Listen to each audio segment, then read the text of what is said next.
Hi, everybody. I'm Bob Goodwin, founder of Career Club, and welcome to another episode of Cool Companies You Should Know. I love doing this particular LinkedIn Live and podcast because it meets a need that a lot of you guys have expressed, which is that there's cool companies out there, but amongst all the hundreds of thousands of companies, it's really hard to figure out who's who in the zoo. And so that's why we created this podcast. Today, I am extremely excited to have CircleUp on. We've got Erik Andresjko and Kathy Slowinski with CircleUp joining us today. So guys, welcome. Thanks for having us, Bob. Thanks. Yeah, thanks very much. Absolutely. So Erik, do you mind just telling us where you are and a little bit about your role? Yeah, I'm joining here from sunny Oakland, California. I live in the Bay Area and have for quite some time now, and I am the CTO of CircleUp. So I have responsibility for all of the technology development, all of the product development. Awesome, cool. And Kathy?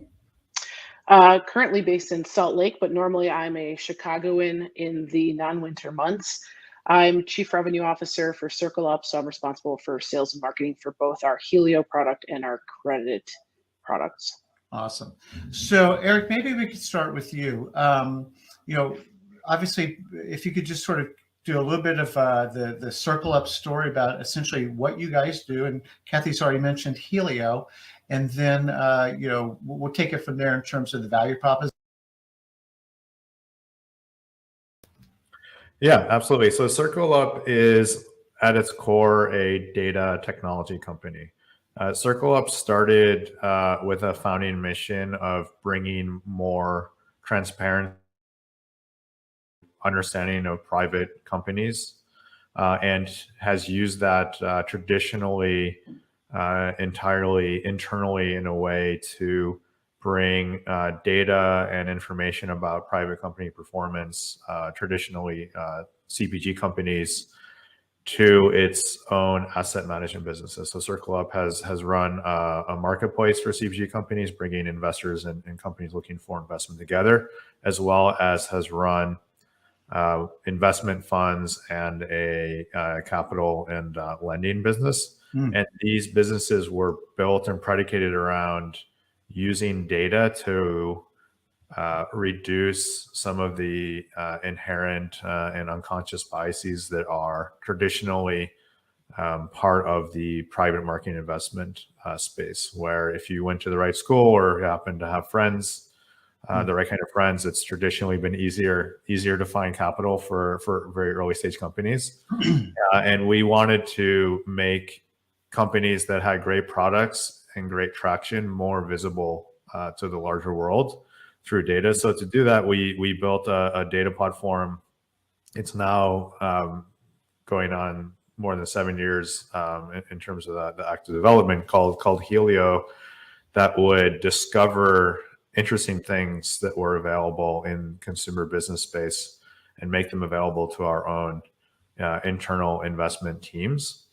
And what we found, especially recently, as we shared more about the types of data and information we have and how we inform people interested in the space, is that there's a lot of market interest. And we had a lot of people requesting if they could can I just see some data, maybe share a little bit of the platform with me. And we started to say yes to that. And we've now opened up this platform more broadly in an early stage offering that Kathy could say a little bit more about. And we're excited to share this technology more broadly with the world now. So this is interesting. So, before we started the tape, I was telling you that I was helping lead some of Numerator's financial services efforts earlier and working with private equity companies. And, a big use case is it's hard to find. There's so much competition. There's so much money chasing so few good deals.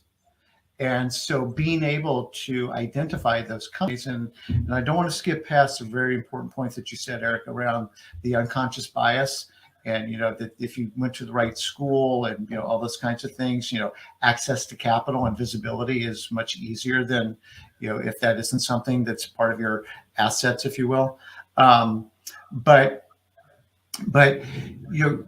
and Kathy, maybe you can start to build on this a little bit. because it sounds like this is probably part of the value proposition you're taking to the marketplace. But can you describe a little bit more about either some of the data sources or kinds of data sources you guys are using? Maybe some of the I don't know if it's AI or kind of algorithms that you guys are applying to the data that is resonating with the marketplace. I'll let Erik speak to the algorithms, but in terms of the data, we classify our data into like 3 buckets, right? So bucket number 1 is anything we can get from the public space, right? Anything we can scrape off the internet, any other public available sources we can get. Then we have several partnerships in place. So we're getting data from different providers who already have data in the marketplace. And then third, and sort of our secret sauce that leads to some of the wonderful things we can do algorithmically, is we have a training data set. So from years of being in the marketplace, we've collected financial data from companies that we've worked with and use that as a training data set to then build our algorithms. And I'll hand it over to that algorithm expert to describe those a little bit more. Yeah, Erik.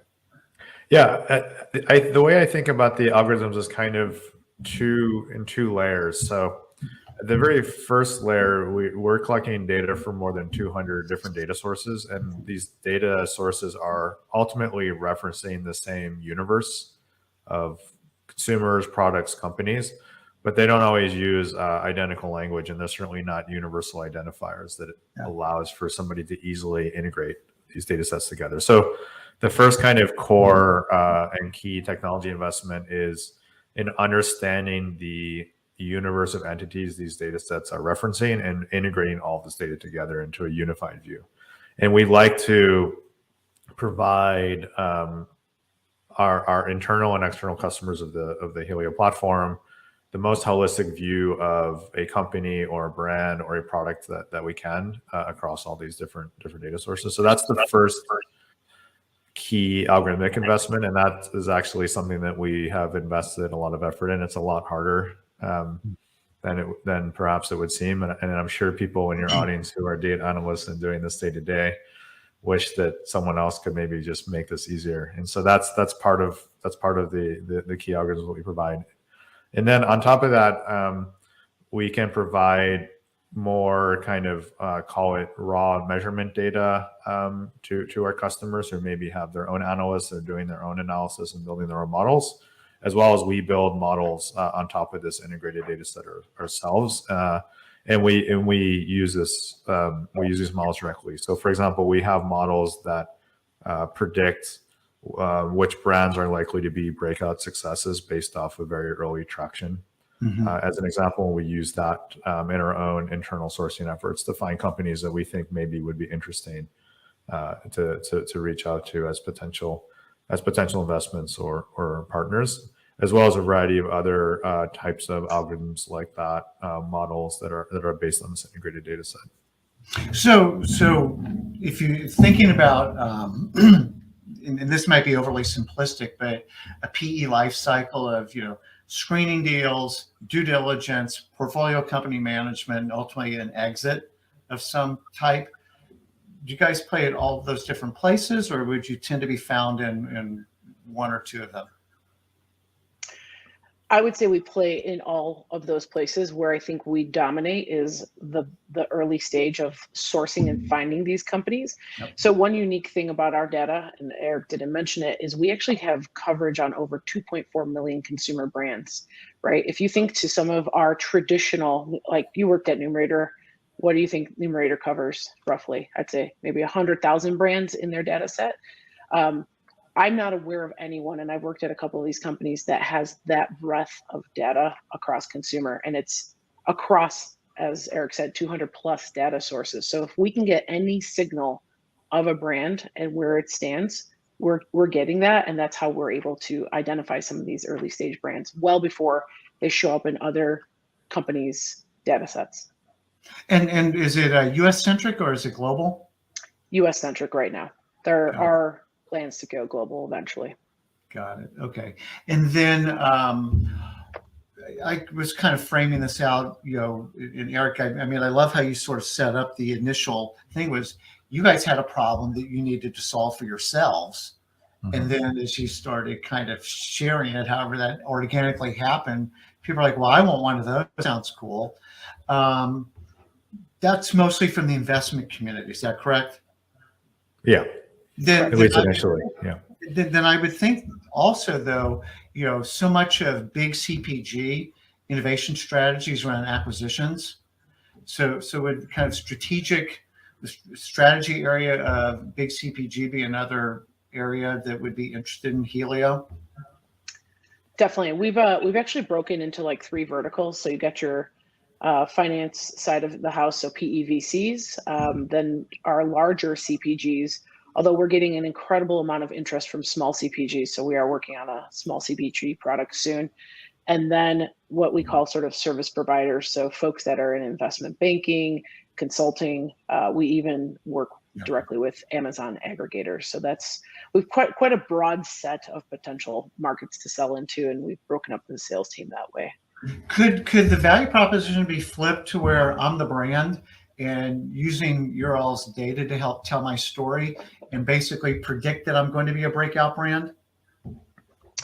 Yes, in fact, our equity team does pull together data from Helio to help brands, both with like retailer pitch decks and other investor pitch decks for above and beyond when we invest in them.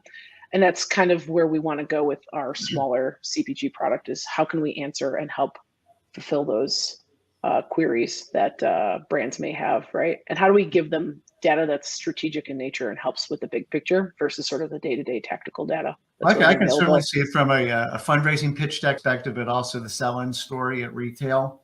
That we're here for the long term, and this is a brand you need to make a bet on, and get into distribution, which becomes obviously a virtuous cycle from a growth perspective. Definitely. Absolutely. Cool. So, is there anything about the value proposition, the problems you guys solve, how a client would drive value that we haven't touched on that you'd like to speak? Yeah, I think one piece we didn't really touch on is our credit side of the business as well. One of the things I'm probably like most excited about and proud of is that we literally can work with a brand from the time they're a little startup brand and getting their first big PO. We just issued some credit last week to a company that got their first large PO with a major department store, and they just needed $30,000 to fulfill it. Right up to, we've done loans up to $18+ million. We can literally grow with a brand, and it's so great to be able to say, here's a little brand that we started giving credit to, and we started maybe with a micro loan of $30,000 and grew them into this several $1 million value of credit. And so I think we have impact in 2 ways. One, we can help these brands grow, and 2, we can help them get found by other investors. So you're literally putting your money where your mouth is with with both the investment side and the credit side. That's for sure. Definitely. So kind of moving on. So really cool. Sounds like just a great use of both data technology. You understand the use cases, and the market seems to be responding really well. I know one of the things that people are really interested in, are the values that a company espouses. As you guys are growing, and you're looking to take on talent, how do you guys talk about the company culture and the values that you're trying to embody at CircleUp? Well, one key value that you see kind of even in the broader mission relates to inclusion.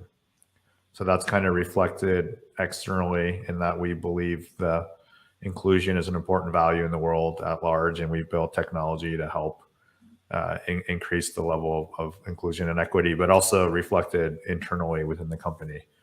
We have a remote first team.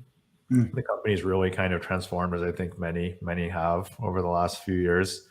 In my view, I think that's probably a one-way transition as opposed to going back at some point in the future, especially as we do this longer and longer. And so we have employees all over the world, especially on the engineering team, where we have people in Latin America, and Europe, and Africa, and North America as well. And I think reflecting that value of inclusion and how we hire and how we grow, which is another I think key element of that. Internally is very important to us. And maybe this is what you were trying to say at the beginning, and I didn't give it its full due, but with the kind of the unconscious biases, was that born out of like a specific thing that happened that, one of the founders was like, that's a problem that I don't like and I want to be part of solving? Is there a story behind that? Because I can certainly see that, to your point, inclusion and all the things that go around DEI and belonging would be very core to you guys. I'm just curious if there was a catalytic event that sort of lit the fuse. I think it was more related to just the reflection. If you look at the public markets are pretty transparent and they're tremendously data informed. And so there's just, I think, if anything, it really relates to this dichotomy, this kind of weird dichotomy that exists between public and private markets, where public markets operated in one kind of mode, and arguably, more equitable because it's so transparent, than private markets, which were so opaque and operate in such a different mode that it just seemed like such a very stark contrast and something that needed to be addressing. No, that's cool. And I would add that, back to kind of putting our money where our mouth is at, our first portfolio fund was, I believe, over 50% female owned and at least a third minority owned. And I think I saw a stat just Sunday that our second fund is 75% female owned, 75% minority owned. And this is literally all being done on the backs of the Helio software, finding these emerging companies with no biases in them, right? So we're finding the best of the best, and it's not about who you know, it's about what Helio says about you. So again, that's another fantastic thing to be a part of.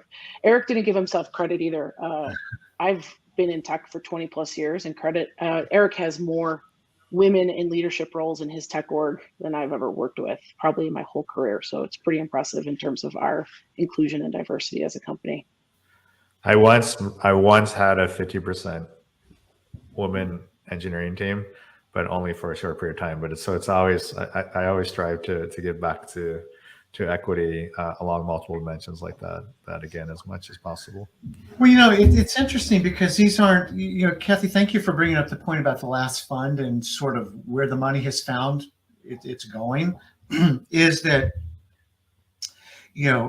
being data driven and doing the right thing go together, right? Yep. And maybe that's, maybe I'm catching up finally, but that's sort of the point of, dialing out the biases. What's what the data tell us? And lo and behold, we find that, there's an over-indexed opportunity to invest in women-owned or minority-owned businesses, right? Versus what, again, whatever biases I might have brought into assessing where good opportunities might be. So that is really, really cool. Kathy, how long have you been at CircleUp now? It feels like 3 years, but it's been maybe 9 months. Yeah, it's a startup growth company. So no, I know it is. My point is really curious what you found. You've worked at big companies, not as big companies. How are you describing the culture at CircleUp to your friends? Yeah, one of the things I love the most about CircleUp is if you conjure up an idea, you can make it happen, right? Like you can come up, literally just got off a call before here. We had 5 ideas and the goal was to have them happen same day. So it's a very fast moving environment, very little politics or red tape compared to some of the larger companies I've worked at. It's literally, if you come up with the idea and you're willing to roll up your sleeves, it can be done literally same day, sometimes same week. So it's nice to work at a company that has that let's get it done culture. I don't know, Erik, want to add to other cultural things? I think we're very culturally diverse. Like we just got together last week as a tech and product team, and people came from all over the world. So it was just great to meet tons of other people from different places. Yeah, definitely. I would second the bias towards action. I've spent most of my career working in early stage startups, although I've been through several acquisitions. So I've had exposure to bigger companies. And the other thing I would add to that is that we definitely, as a startup, appreciate beginner's mind and a growth mindset. So the beginner's mind is, don't assume things need to be a certain way. And oftentimes people, when they just start, see things that people have been working on a problem for a long time have missed just by having been exposed to it for so long. So I think that's something to be celebrated and appreciated. And then also, because of it being an early stage endeavor and a startup, oftentimes we're doing things for the first time, and we're in a new category in terms of our product. And so we favor people who are very growth oriented in terms of always learning new things, very curious. I often in interviews will ask what someone wants to learn, and then what was something interesting they learned recently. And you can find growth oriented people very, very easily if you ask questions like that, I find. No, those are great questions. I love that. What do you want to learn, and what have you learned recently? Exactly. Yeah. So how big is the team at CircleUp right now? I don't know. I think we're in like the low 70s last time I heard a head count. Yeah, and about half that's in the product and engineering org. Got it. Okay. And then this is always kind of a little bit of an indicator maybe of culture. What are some hallmarks of people who get promoted at CircleUp? Great question. Probably going back to my concept around really action bias and getting things done.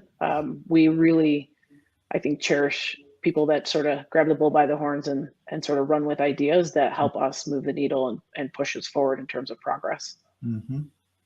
Erik, what about on your team?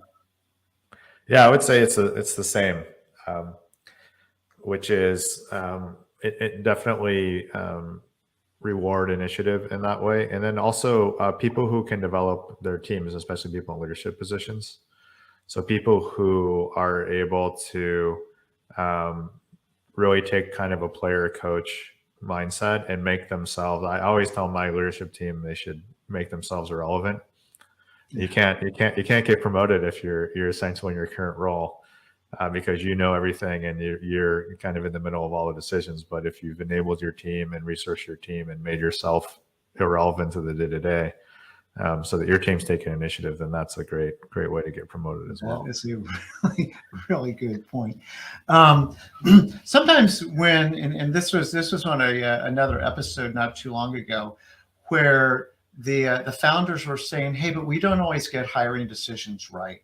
Like sometimes, it's a delicate dance and you're trying to, speed date and get married at the same time.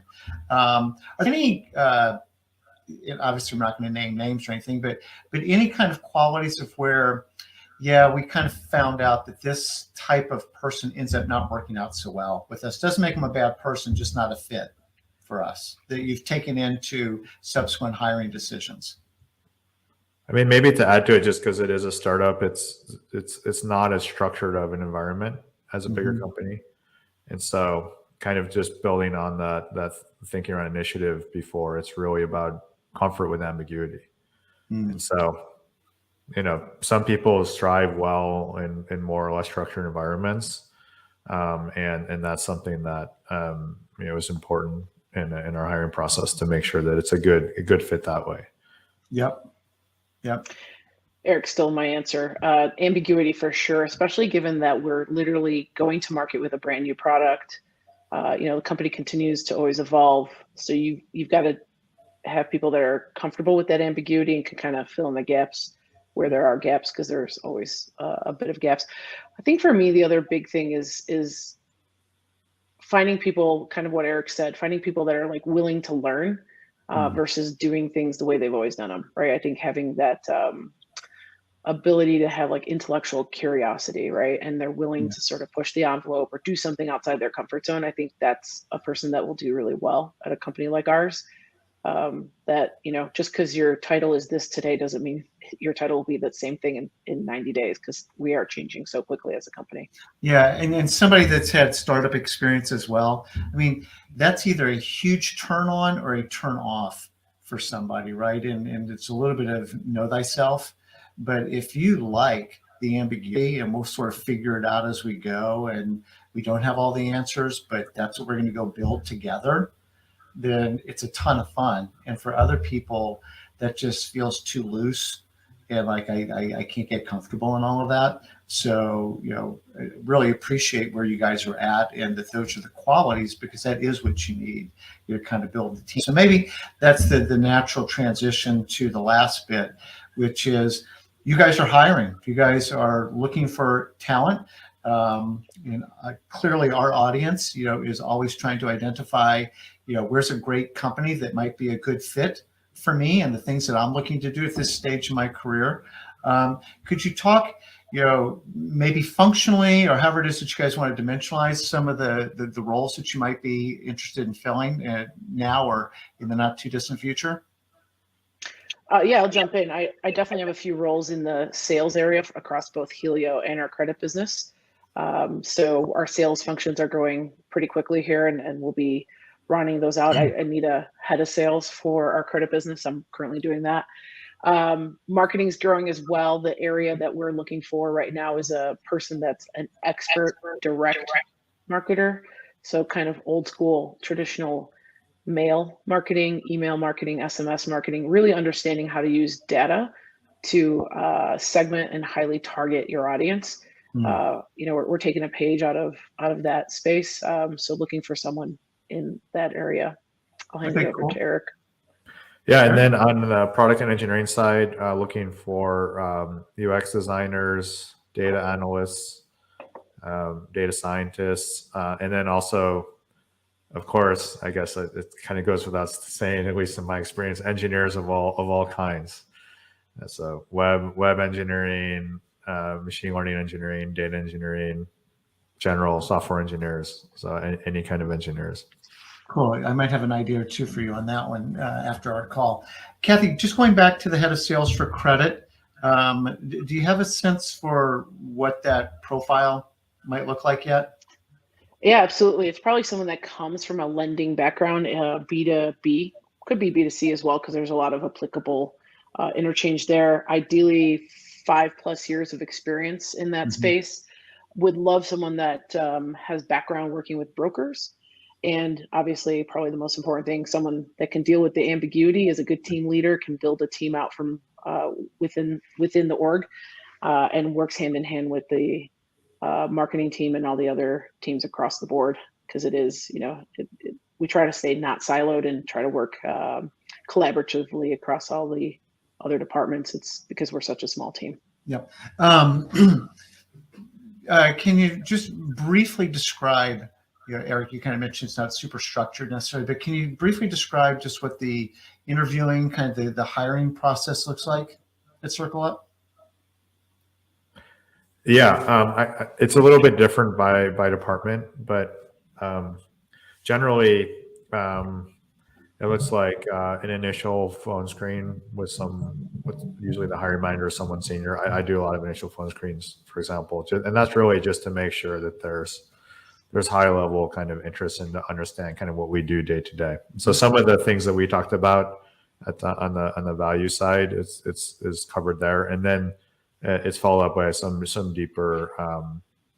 deeper dives into whatever areas make sense, typically with other senior members of the team. I'd say on the go-to-market side, it's very similar. Typically 2 calls with individuals, so like 1-to-1 calls. And then I like to move straight to like a more of an in-depth case study, just to see how they solve problems, how they think, what knowledge they have or don't have.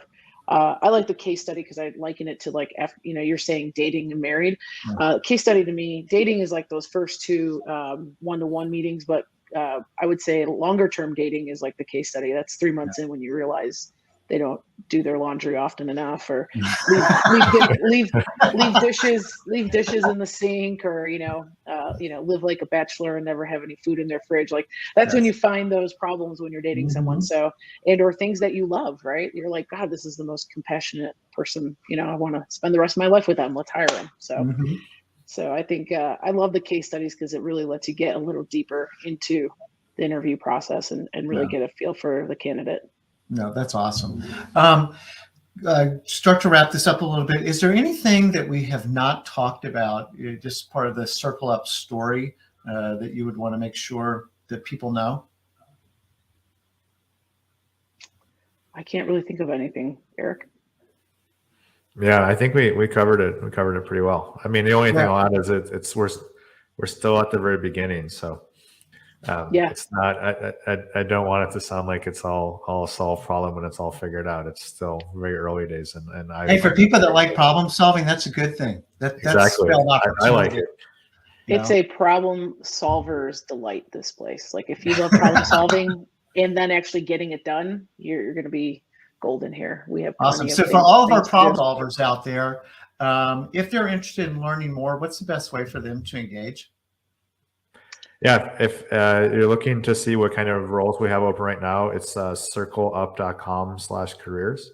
Okay, awesome. Yeah, and I would say reach out to either Erik or myself on LinkedIn. I know I'm actively on LinkedIn every single day, or it's basically, I think, our first initial last name at circleup.com for email addresses if you just want to reach out directly to us. Awesome, cool. So this has been wonderful, like mission accomplished for me, because you guys, Erik, back to your original point, found a problem in the marketplace, not just from a technology or data perspective, but more broadly a social issue that's worth addressing around bias, and then using data and technology to help solve that problem. And then Kathy, as you were just describing the fund again, like I just love that story of, you're actually finding women and minority-owned businesses that the data says this is where we should be placing our bets, which I think is really cool. And then, love the culture, problem solver, agile learner, good with ambiguity. If you like building stuff, this is a great place to go build. And then, Erik, I've got an idea for you coming out of this call, I think, on the engineering side. Kathy, I know I've got an idea for you on the credit side. Awesome. I just want to thank you guys so much for the time. This has been great, and wish you guys the best, and thank you. Thank you, Bob. Not only thank you for having us, but thank you for creating the whole Career Club and Cool Companies concept. It's something that I think was lacking. So hopefully people are getting a lot of value out of it. Well, we hope so. We're working on it. So, all right, guys, thank you so much. Enjoy the rest of your week. Thanks.